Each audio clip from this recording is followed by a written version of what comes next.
ano lang naman yun sa akin no? Follow the rules. No, meron tayong rule na ganoon talaga. Na ang ano ko lang doon,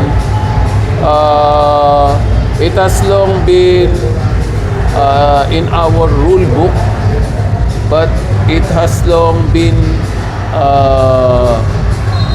not implemented or not applied in his case. Tapos nung binanggit ko siya or sinita ko siya, ang sagot niya sa akin, wag ko raw pakialaman dahil Board of Governors sila, coach lang ako. Parang ganun yata yung ano. It doesn't matter kung ano posisyon mo. Kung ano yung nasa rules, dapat pinapasunod sa lahat. Ang nasa rules natin, only the coach and the first assistant can talk to the referees. And for a long time, nangyayari yon nang walang consequence, no, doon sa parte niya. So, nung kinall out ko yon, hindi naman niya pwedeng isagot na Board of Governors siya, no?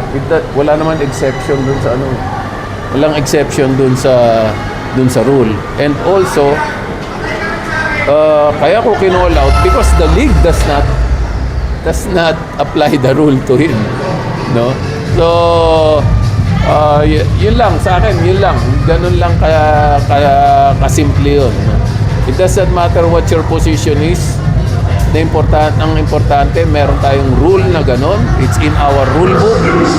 Only the head coach and the first assistant can talk to the refs. Meron pa siyang sinabi na mas malakas daw ako mag-intimidate na mga referees. I think that is an admission on his part na nag-i-intimidate siya ng mga referees no? In-admit niya, nag-intimidate siya ng referees.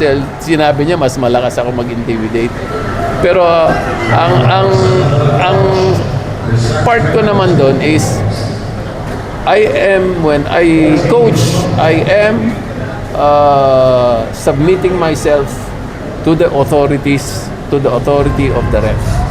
Pwede nila akong i-technical, pwede nila akong i-fine, pwede nila akong i-eject, pwede nila akong i-suspend. Natikman ko na lahat yun, no? Pero siya, kahit technical, wala pa siya natikman, no? Kahit warning, wala nga siya natikman, So, it's totally different no? It's a totally different situation.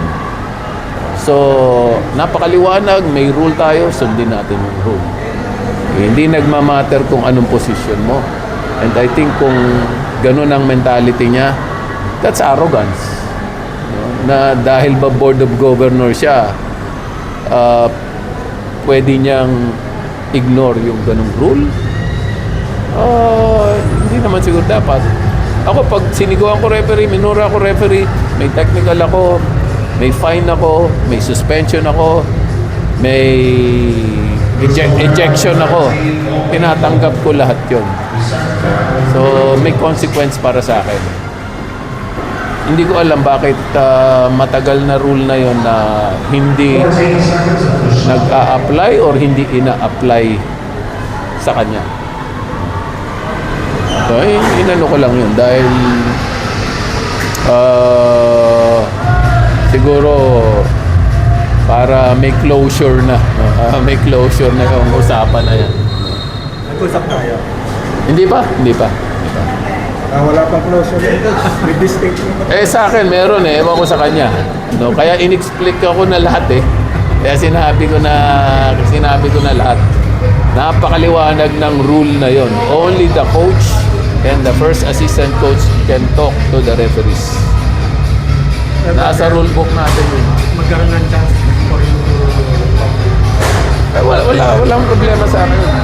Matagal na kilala si Al Chua. 25 years na kaming magkakilala niyan.